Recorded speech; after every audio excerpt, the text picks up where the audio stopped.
We are what? We are who? We are what? Vibrant. We are who? 50 plus.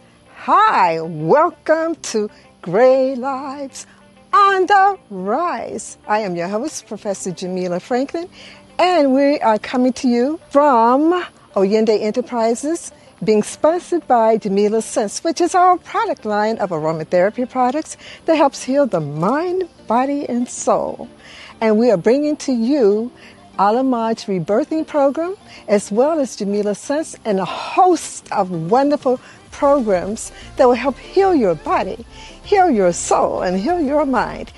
50 plus people, we are here to stay. Gray Lives on the Rise. We are what? We are who? We are vibrant, and we are here to stay. Join us for our wonderful episodes. Thank you, and continue to look for our episodes weekly, being brought to you again from Oyende Enterprises and Jamila Sense. See you soon.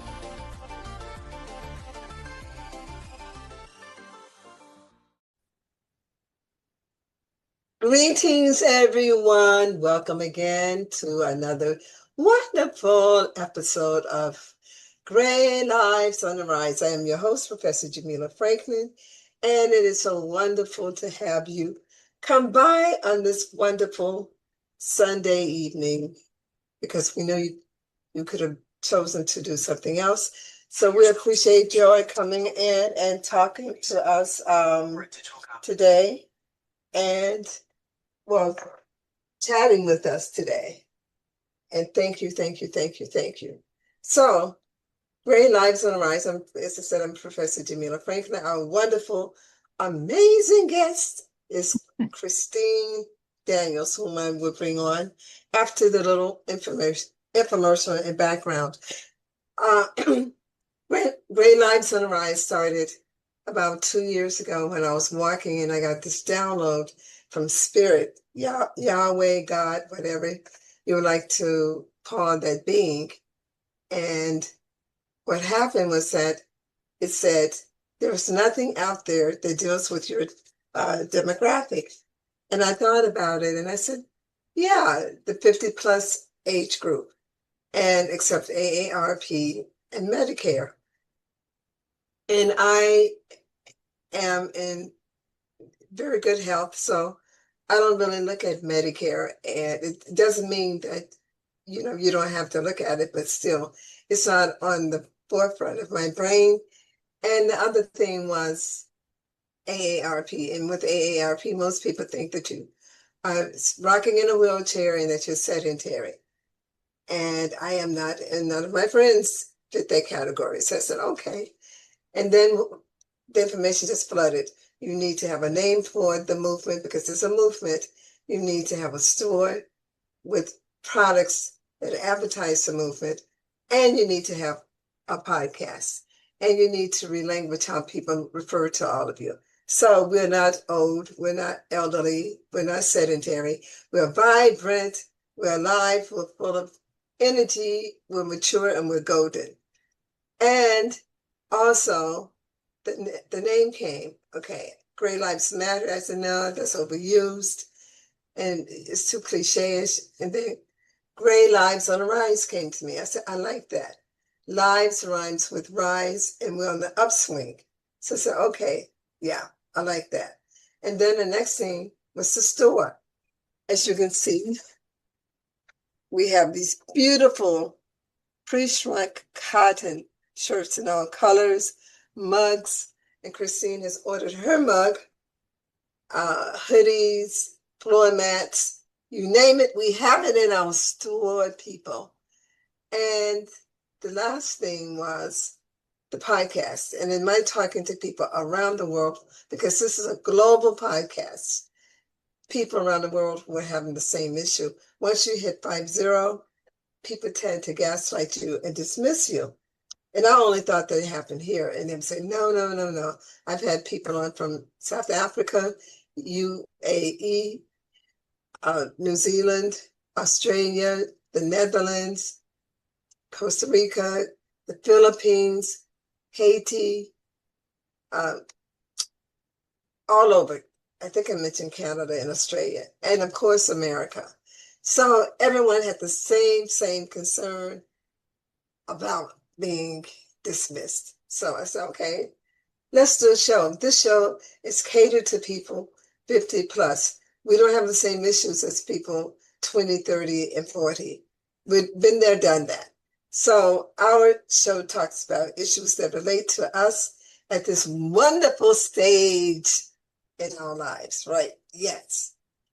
So tonight, Christine is going to give you some wonderful information about real estate. But before we do that, I have to pay the bills. So my company, Oyende Enterprises, pays for the podcast. And in particular, Jamila Sense. And one of my products is Peace Be Still, which is amazing. And all of my aromatherapy products I create.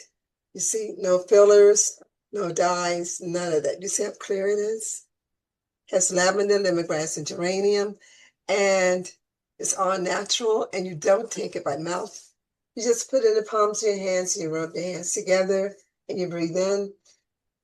Oh my goodness, it gets rid of stress, anxiety, depression, PTSD, panic attacks, sinus congestion, sinus headaches, hyperactivity within children. Any stressor is going to get rid of it. And you put the rest on your arms, and flies and mosquitoes won't come near you, and it's wonderful for lubricating your skin. So a little bit about me. I'm a college professor. I am also a Reiki master, an energy medicine practitioner. I have my own clinical mental health practice, and I've been in practice for over 30 years. And I created from the energy of spirit my own model, my own paradigm called healing ancestral trauma. And a lot of people are encountering that. So give us a call. Go to our website, Oyende Enterprises, OYINDE Enterprises, ENTERPRISES.com. And you go there, you will see Gray Lives on the Rise, Jamila Sense. You will see all of my companies. And Gray Lives on the Rise is our latest baby. So click on it and you can get the overview about Gray Lives on the Rise. And you also can book an appointment with me for a private session for my coaching and counseling practice, and or for Gray Lives on the Rise if you would like to be a speaker on our podcast. So having said that, I have done the introduction, and you're going to see me drinking some water off and on because slight case of laryngitis. It's trying to leave, but it's still hanging around. So anyway, we're going to jump right into our wonderful guest.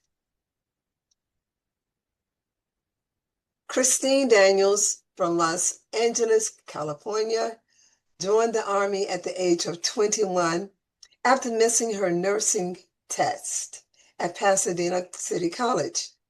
She served as a cardiac test and served overseas in Germany and San Antonio, Texas, after which she received an ROTC Scholarship to attend college at Texas Southern University. Upon graduation in 1989 with her bachelor's degree in construction management, she re-entered the Army as an engineer officer in the Corps of Engineers. After serving time in the Desert Storm War in 1990, she exited the military. After a few years out of the Army, Christine received her residential real estate appraiser license. She has been appraising since 1995. Christine is a seeker of spiritual truth, and she is a graduate of Hillside International Truth Center's Transformative track. Christine's daily goal is to arrive or to strive to be a better God self by spending time in meditation, prayer, and learning about her inner self. One of Christine's favorite things to do is to travel as often as possible, whether domestic or international. She has one more continent to place her feet on. That continent is Antarctica. Other than traveling, Christine likes to put words to paper in the form of poetry, as this is a stress reliever for her. Christine's newest adventure was born last week in the form of her poetry book. Her book of poetry is about love, divorce, grief, and healing. And without further ado, welcome, Christine. Christine was also one of my students at Hillside Truth Center years ago because I used to teach there as a professor there. And I loved it, loved it, loved it. When I met Christine, it was amazing because she had this fear of writing. She used to think that she couldn't write. So the dean at the time signed her up twice for my course. The first time I called Christine, she said, why did the man sign me up? I told him not to sign me up for anything dealing with writing. I hate writing. I said, okay. And I told the dean, I said, she's not interested in this course. She doesn't want to do it. He said, okay. Then he signed up again a year later. I said, look, this is the same person who told you that she doesn't want to write, that she hates writing. He said, call her and you can convince her. I know you can convince her. So after talking with her for a few minutes, she was convinced. And when I read her writing, I was like, why is this woman petrified about writing? She's a very good writer. So from that time, that was about 6 years ago? I think about 6 years ago. Until now, she has grown and her consciousness has grown exponentially, and she has published her book. And it's amazing. So she's a wonderful, wonderful person, man being, hue, like in color, man being, and just an excellent, excellent real estate appraiser. So tonight, I had asked her to talk, and she can also talk about her book if she would like. And I had asked her to talk about real estate appraising because we are over 50, most of us, and some of us are looking to buy a second home. And Christine is very, very knowledgeable about what you should look for in terms of buying a home, your first, your second, or your last, whatever. So Christine, Yes, your ma'am. background is so diversified. I mean, you were interested in health, then you went into the Army, then you went into real estate appraising, and then you went into writing. I mean, you've lived 4 lives. You may have lived 5, but 4 lives in one body. No, in traveling, you're an avid traveler. Every time I look up, this woman is on the plane going somewhere. It's like she must be connected to birds because she's flying all over the place. And Yes, the ma'am. only continent, she's visited 6 continents. And the only one she hasn't visited is Antarctica. Can you imagine that? That's just so amazing. Some people haven't even gone to the first one. They just stayed here. So let's delve into Christine.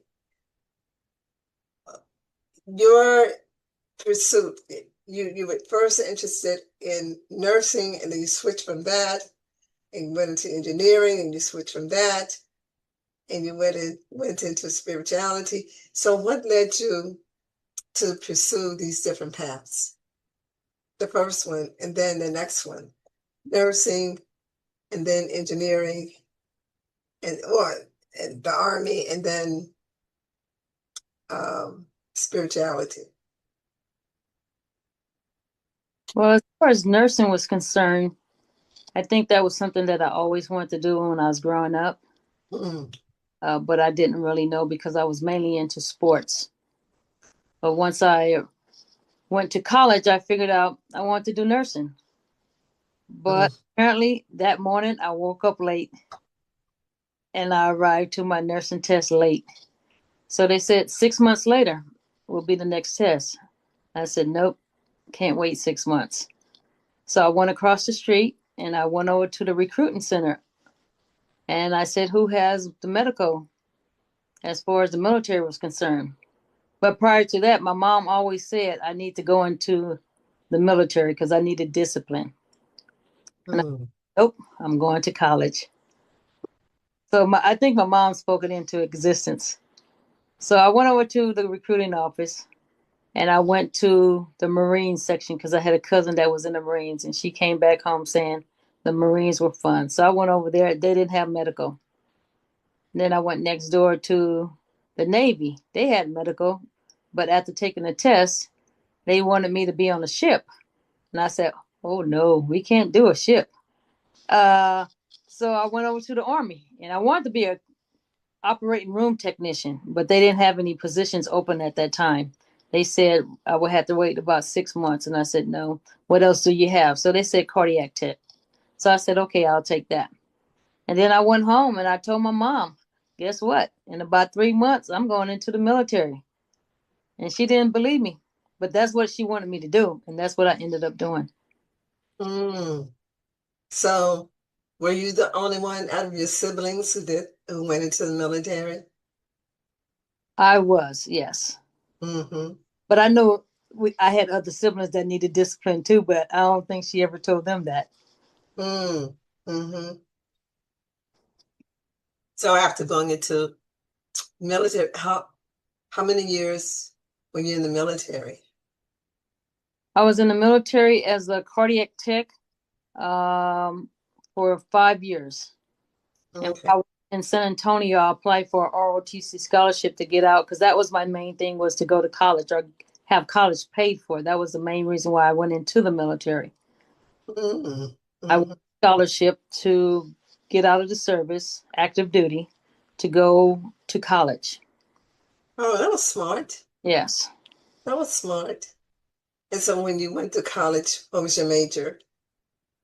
Well, no, I received my ROTC scholarship because they have different portions where they allow so many scholarships per degree majors. So my initial major was electronic technician because I like fiddling with things and breaking down things.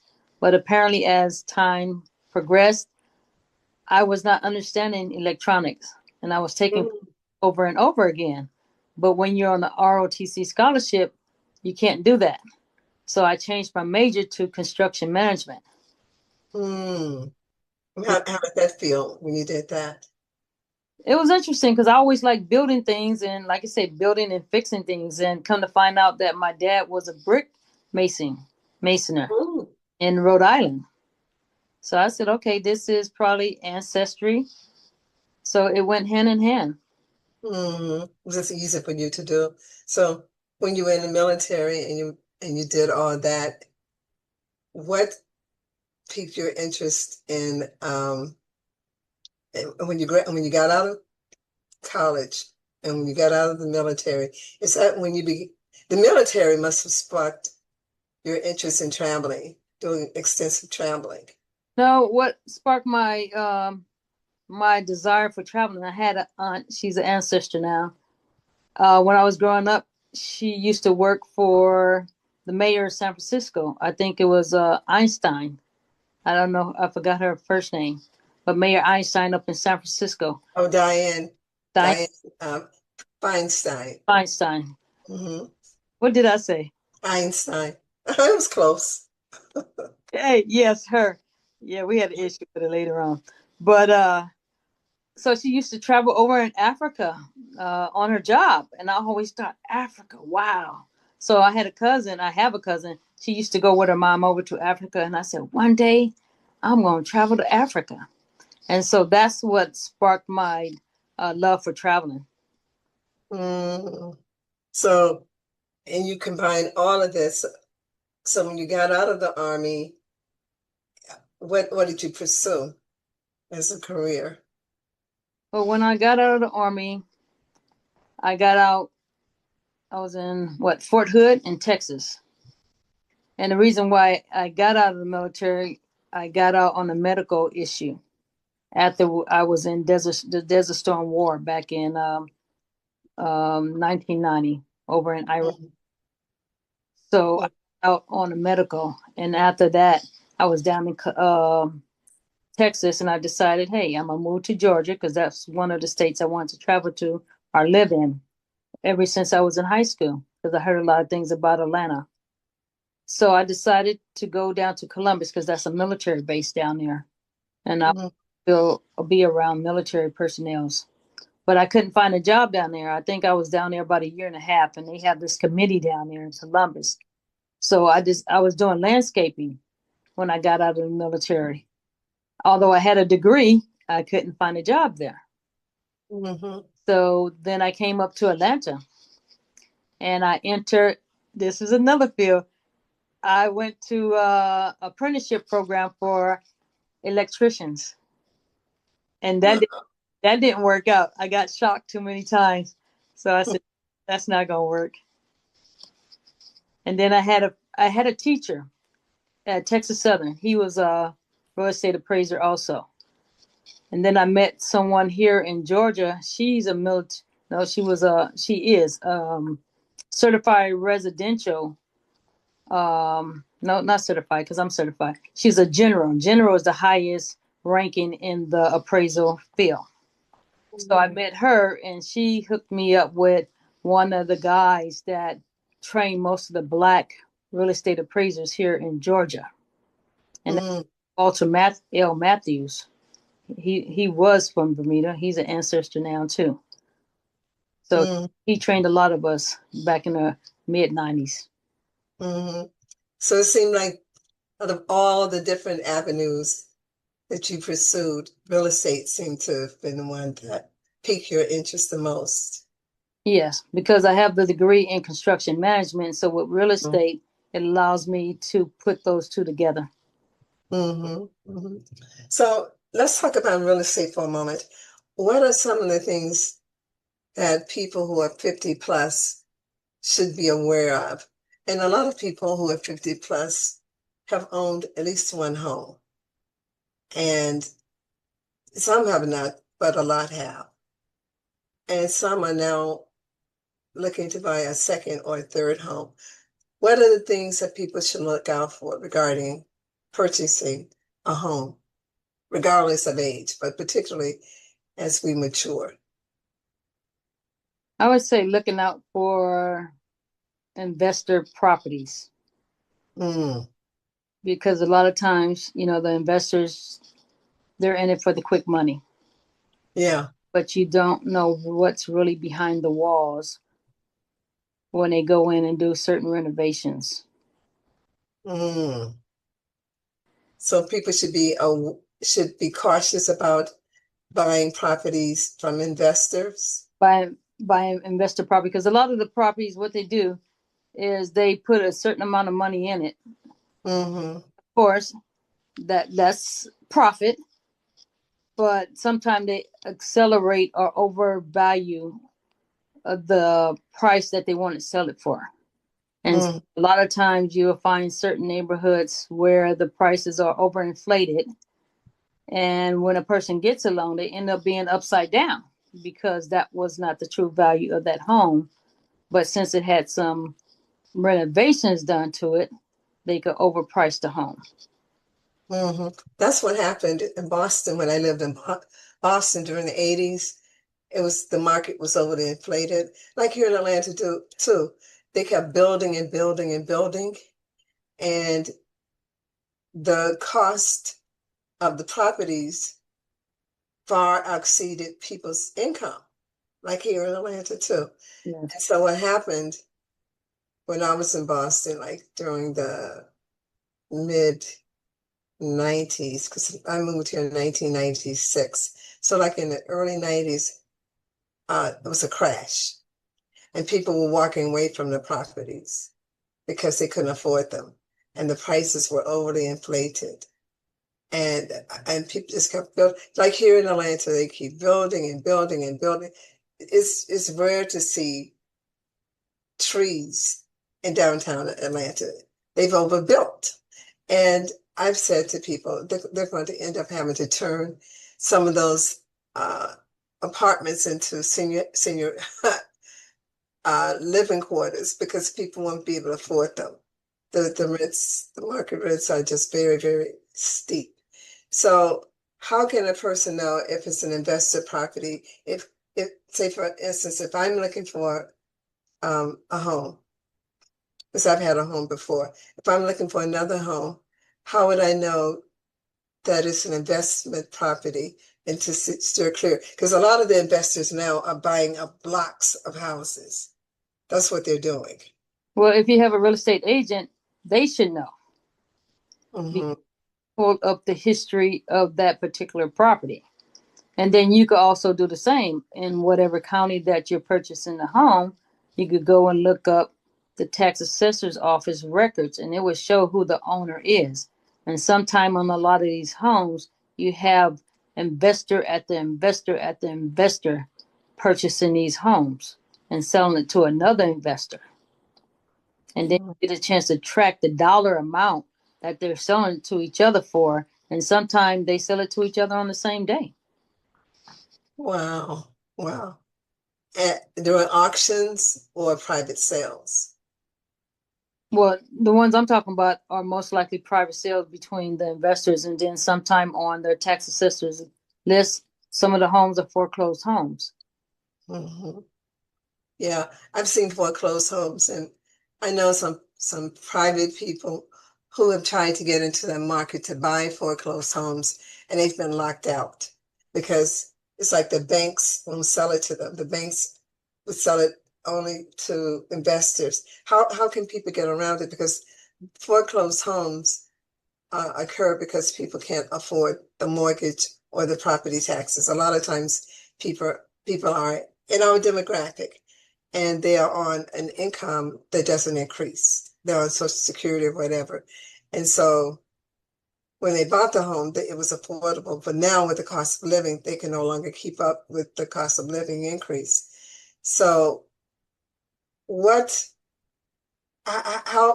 how can people avoid getting into the pit of being taken advantage of, with investors? Well, first of all, a lot of times they don't let you in. But if you're able to, yeah, okay, let me just back up. Is it rare for a private citizen like myself to be able to buy an investment property? Is it common or is it rare? As long as I'll put it like this, as long as a person have the money, they could buy anything they want to buy. But the thing is, you don't want to overpay for a home. And what I tell homeowners, like if they say, hey, I might need an appraisal on my home. And before I agreed to do an appraisal for them, I said, this is the first thing you need to do. See if you have homes selling on your block or in your neighborhood. If they have a flyer, pull the flyer. If not, write down the address. Look it up on a computer. And then if the computer said this particular house has renovations and your house doesn't have renovations, you get an idea that your house should be priced lower than the person's house that have renovations. And so sometimes you don't even need an appraisal to tell you that, an appraiser to tell you that. Mm-hmm. So when you come in as an appraiser, what are you basically doing? Are you looking out for the seller, the buyer, or are you neutral? It depends on who I get the order from, the appraisal order from. If I'm getting it from the lender, I'm looking out for the lender because that's who I'm doing the work for. Mm-hmm. If I do a personal appraisal for that homeowner, that's the person who hired me. So I'm looking out for them. But I'm not going to overinflate anything, whether it's the bank or the homeowner, because that's my license. Mm-hmm. Mm-hmm. I know in the past, in Boston, some appraisers got into trouble because they were overinflating the price, and um, Sounds like York. Oh, and they got found out, so it became an issue. yes. Because the thing is, depending on if that person holds that property long enough and they keep on getting refinanced, the person is what they got underwater, and it hurts that homeowner. Mm-hmm. Mm-hmm. So getting refinanced Um, and trying, when you have refinances, that's like starting the loan all over again. Is that correct? Well, that's what they say. I don't get into that part of it. Mm-hmm. The refinance part. I don't get in the finance part of it, period. I'm just the one that pretty much give an opinion of value of the person's home. Mm-hmm. So when you're appraising a home, what are you looking for? I'm looking for the condition of the home is a major thing because, like, say for instance, in my neighborhood, I might live next door to a person that has not taken care of their home. So I'm looking at, say, the roof. If you got holes in the roof and you got leaking water inside the ceilings, that damaged the interior of the home eventually because it could start mold spores from the water damage. Mm-hmm. Definitely want to make sure if they don't replace the roof, at least patch the roof well enough so that you won't be encountering water coming down onto your drywall and eventually, like say, causing damage to the people inside the home. So I'm looking for the interior, um, say water heaters, making sure those are properly connected. I'm looking at the HVAC, which is the furnace, making sure everything is properly connected because sometimes you have not even professionals, you have handymans that could hook up things that are incorrect. I did a house this week and I'm looking at the water heater. They have wires exposed. Mm-hmm. And that's a safety issue because if somebody's by the water heater and they stick their hand in there, they're going to get shocked. So we're looking for health and safety issues. Safety and health, mold could be another thing. When you have moisture behind your walls, it could eventually cause mold spores behind your drywall. And sometimes you don't even see it for years. Mm-hmm. And sometimes, of course, it affects our breathing. So you got the little spores running around and it's behind a drywall and it takes a minute for it to penetrate on the interior side of the drywall. So when you have water damage, you definitely want to get somebody out there to take that drywall down and treat the wood behind it because those hold spores also. So I'm looking for flooring, like if I'm in a person's house and they have holes and patches in the vinyl floorings, that could be a safety hazard too. Because a person, depending on how unlevel that floor is, a person could trip and fall. Mm-hmm. And then I'm looking for underneath the crawl space where you look at the wood. I'm looking to see if there's wood damage because I went to a person's house where the bathroom was located in the toilet. You could see a hole, down into their crawl space. So eventually that toilet could fall down into the crawl space. Oh, wow. And So roaches can come up as well. correct. Mm-hmm. They come through the toilet. So all kind of things. So I'm looking for like even like the fascias where you can have the rollings going up into your roof area because you have your fascia board. The fascia is this way, go up this way, and the soffit is vertical. Vertical and horizontal is the what? Fascia and soffit is where the roof meets the gutters. And so that because if the gutters pull away, it causes rain to drop down into your, whether it's the flower bed area, and that's close to your foundation over a period of time when you're not fixing your gutters, or if you don't have gutters, that water could affect your foundation. Mm-hmm. Also could cause moisture, especially if you have a basement. I went to a house this week where they had water damage in the basement and they had to pull the drywall off. And you could see the water damage because it's on the cinder blocks. Mm. And so if anyone has a basement, they definitely want to get their basement cinder block walls treated so that water would not penetrate in that area, and also have a dehumidifier so moisture won't be collected in the basement, because once you start collecting moisture, you start smelling that Yeah. mold. Yeah. And I went to a person's house and I smelled it so bad, by the time I got outside, my eyes were burning. Wow. Wow. So these are things that a homeowner should know, even if the person isn't selling his or her home. These are things that a person who's buying a home should know and look out for. Yeah, and they should have a list. It's a list on the computer where you can pull and print out. And so when you're going to look at home, take that list with you, and you can start looking at these different items as to what would be suitable. And some things, hey, you can fix yourself, but you just get a great deal off of the reduction of that home. Mm-hmm. Mm-hmm. Mm-hmm. What's illegal in Georgia for a homeowner to have in his or her home and try to sell it? It's something I forgot. That was illegal. You can't sell your home if it has it. Trying to remember. Does that sound familiar to you? That a homeowner can't sell a home if they have what? It's something, a home that prohibits a homeowner. I thought it was in Georgia, from selling his or her home. Tax, I mean, different liens on the home? No. Interior. It's like lead. It's like lead. I don't think you can sell. No, you can sell it. You just have to disclose it. Oh, okay. Yeah, because you have, I think it was 1978. Anything before 1978, you know, most likely it has lead somewhere. Mm-hmm. Mm-hmm. But I was thinking, I thought I saw something where if the buyer or renter has a child, that lead cannot be in the home or the apartment. You can't rent it to the person or sell it to the person. I thought I saw that somewhere.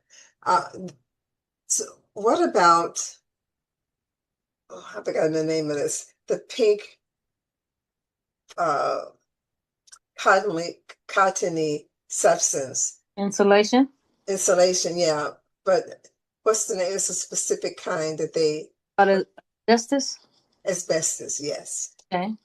Yeah, you have a lot of homes, especially in Atlanta, that still have asbestos, but they said as long as it's not um, tampered with and disrupted because the fibers sports open. Like you have some homes, people usually encapsulate them, which means they cover it up with another type of siding so that the asbestos would not be exposed. But that also needs to be disclosed when you're selling a house. That can affect the price of the house as well. Well, it can, and then it depends on if it's typical for the neighborhood. Because if it's typical for the neighborhood. Oh, okay. I didn't know that. I was thinking that just generally it had nothing to do with other homes, that if a home had that, then you had to correct it or get rid of it. Well, when we do our reports, we have to say, like, if I see something that is broken, like some asbestos siding is broken, I would state that in the report. But what typically happens, I would take a picture of it and I'll send it into my report, put it into my report. But it depends on the lender because they're the determining factor. I just report it. What are some of the issues that you think people should look out for in selling their homes, buying a home, whatever? It's as a person who is a mature person, because most people don't have this knowledge. So it's like buyers beware. What are some of the things that you think are definite no's and that people should be on the alert about? Well, the main thing, as they state, the most expensive thing in a home is the roof. That's a costly item. The furnace is a costly item. The AC unit is a costly item. So for me, if I was purchasing a home, those would be the main things I would look for to make sure all those are working and find out what's the age of those particular units. Because if the unit is old, most likely it's going out in a few years. So they can make a deal with the homeowner saying, hey, this, they call it economic life of that particular item. The economic life is almost expiring. I need to get a deal on this price or reduce this price for this particular item because within the next couple of years, most likely I'm going to have to replace it. So you try to deal with the homeowner for that item. Mm-hmm. Mm-hmm. And with the real estate appraisal, your assessment comes with a guarantee or a warranty? Oh no, we have opinion of value. Mm-hmm. So that's just our opinion. Because like somebody said, a person could pay, and as we know, there's been many homes over the past few years, not these couple of years, but a few years back where people were paying tens and 20,000 over the appraised value just to have certain neighborhoods. So they say uh, appraisal is only opinion. Whatever a person is willing to pay for, that's the value. Mm-hmm. But when you take it to the bank, that's a different story because the lender will only loan up to the amount that we assess or give our opinion of value on. Mm. So what you do is you look at the property and then you give it to the bank if the bank is the one paying for the appraisal, or to the homeowner, and you base it upon the real estate value of other homes in that area. Based on the condition of other homes that's in the area. And but we don't give it to the bank. Because back when they had all the back in 2008 or sometime thereafter, when you started having the information with a lot of foreclosures and a lot of appraisers were in say bed with lenders, and people were over assessed in the value of their homes, and some people lost their homes. Now we have it's like a middleman. So we don't deal with lenders. The companies I work with, I don't deal with lenders directly. Deal with, it's called appraisal management company. So with them, they send me orders. And by issues, I contact them. They contact the lenders. Of course, our fees has decreased because of the middleman. They get a piece, we get a piece. Whereas before we used to get the whole pie. So are there independent appraisers now, or is everyone under the umbrella of a company, the middleman? No, you have some people that are independent. You have some people that are also like me. Like I said, I work for AMC's. I work for Bank of America. I get work from them.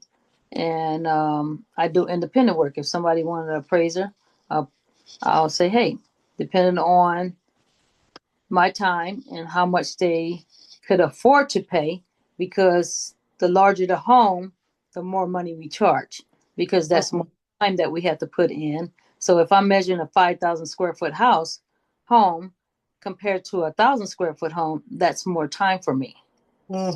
Charge more money. And with your appraisal, you only appraise the physical structure of the house.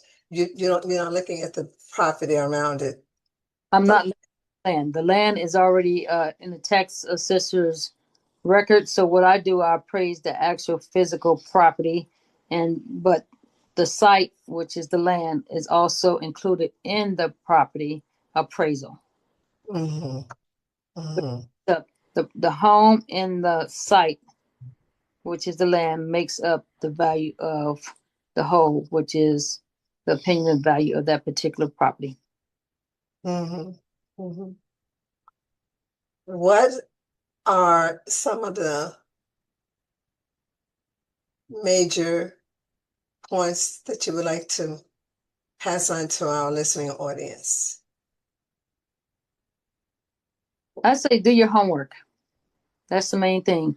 Don't be so emotional and don't wait to the last minute, because once you wait to the last minute, that puts pressure on yourself to try to, whether you get in a home or getting out of an apartment to get into a home or getting out of home to get into another home. Don't wait so long. Just continuously do your due diligence, your research. Become friends with different real estate agents and sometimes appraisers, so that way they give you the inside out as to what's the process Mm-hmm. you should take in order to navigate, this whole journey, because that's the most expensive property that a person gonna purchase, and so Mm-hmm. you want to rush that process. And then, of course, there's always other ways of getting properties. How people say different finance, you know, creative financing. Mm-hmm. Learn those tools too. Mm-hmm. Mm-hmm. All, but I'm learning them now. But there's various ways of getting homes and getting finance by somebody else being the bank instead of the bank being the bank. Mm-hmm. Mm-hmm. And having a contractual relationship with that person, uh, and bringing in a lawyer, someone that can make sure that you're protected. So the last thing, in terms of 2026, are property values going up or down or remaining stagnant? It depends on the area. Because, like you said, you have a lot of areas that are still building homes. And as I travel around to the various counties doing appraisals, I see that the medium home now is like 400 plus. Wow. Yeah, that's the medium home, the new built. I went to a new built community today to do an appraisal.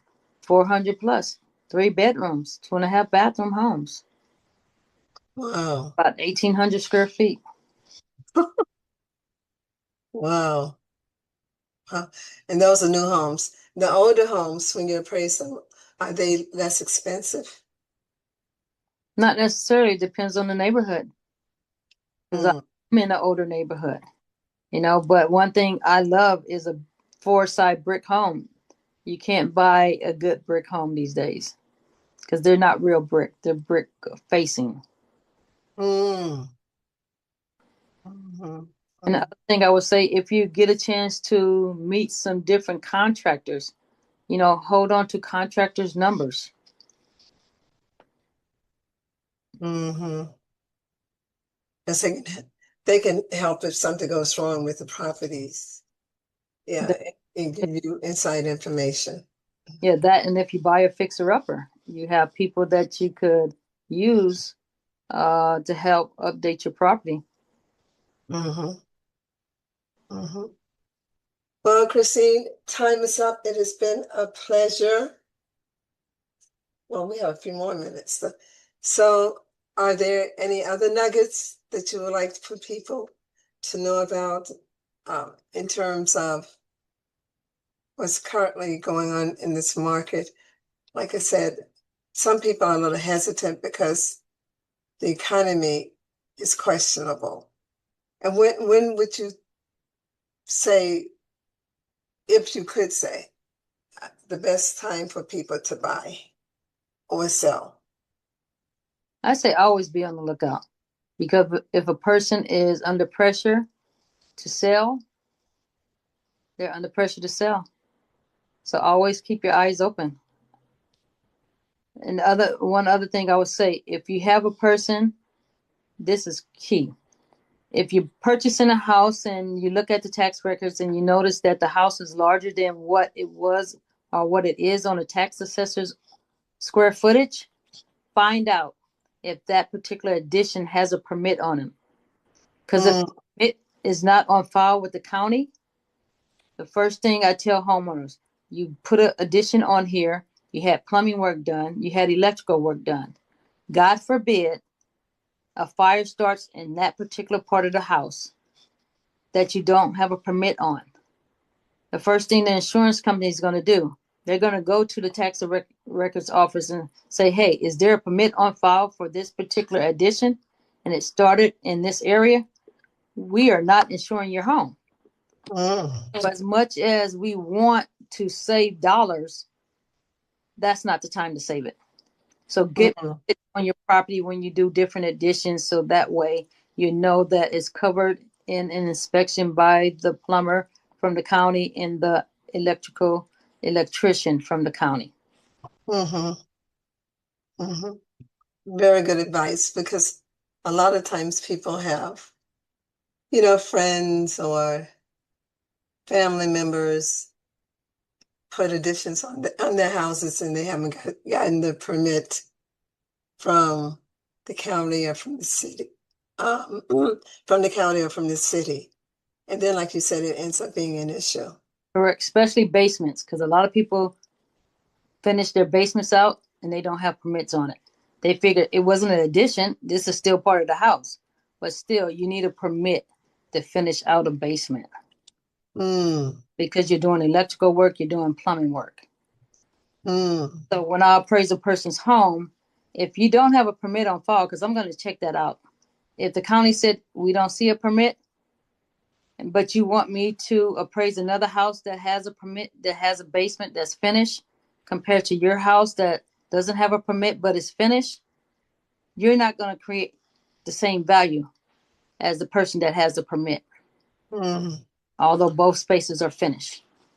So you would just appraise it for the top area, not for the basement, because it doesn't have. We won't give it the same value in the basement as we will give the unpermitted. We'll give it some value because it's what we say, value in place. Something's in place. And the homeowner, if they purchase a property like that, I said, you got two choices. You can go to the county, have them come out and do an inspection because they're going to open up walls to see if the plumbing and the electrical was done to code. You could do that option, or you could just take your chance. And God forbid something doesn't happen down in the basement. Wow. And if they come in and see that it wasn't up to code, then the homeowner has to bring it up to code. They got to tear it out and make it up to code. That's one thing I tell people. It's like, hey, when you looking for a home, make sure you ask the homeowner, did you do this construction? Or was it like this when you purchased it? Even if it was like that when they purchased it, is that you still go to the county and you look up where it says basement. If it says unfinished, that means it's not a permit on file. So the homeowner know that you know. Sometimes you want to walk away from those properties. This is really valuable information because most people don't think about this. And I think it's really, really important. So, Christine, thank you so very, very much. And so, and a gem and giving us very important information. For those of you who are living in a home that's not up to code, or for those of you looking for a home that is not up to code, please consider what Christine is talking about. Christine, I forgot to ask, what is your contact information if someone would like to get you as an appraiser?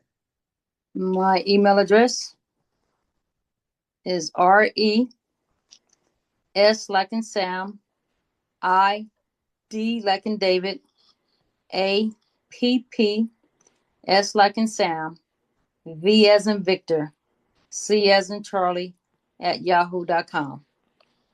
Okay, spell it again, please.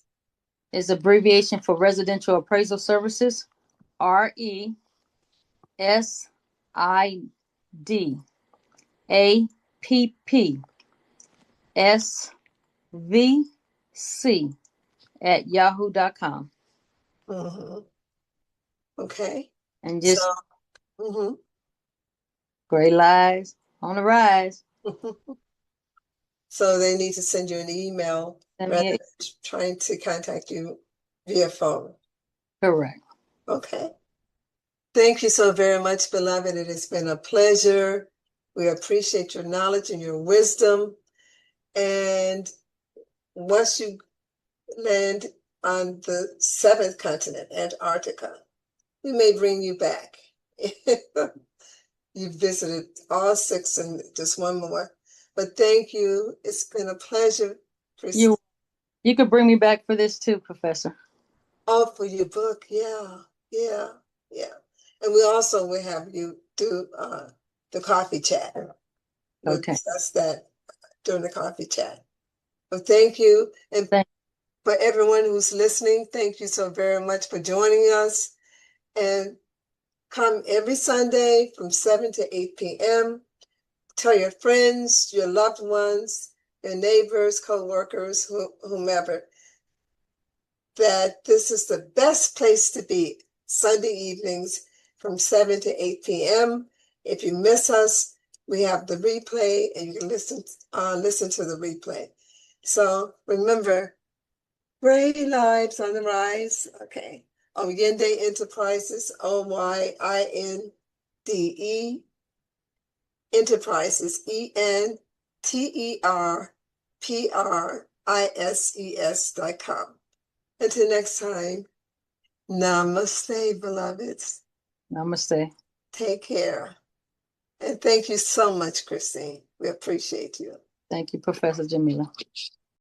Thank you so much for joining us for this episode of Gray Lives on the Rise, being brought to you by Jamila Scents, which is the product line of Oyende Enterprises. Jamila Scents is a 100% natural aromatherapy line that heals the mind, body, and soul. This episode of Gray Lives on the Rise was intended to uplift you, to inspire you, and to motivate you. Please tell all of your friends, family members, and anyone you know who's 50 plus, who's living a vibrant life and interested in doing more and enjoying life even to its fullest. So thank you, and please subscribe, like, and comment on this video and all our videos. Thank you, and until next time, until our next podcast, namaste and be well.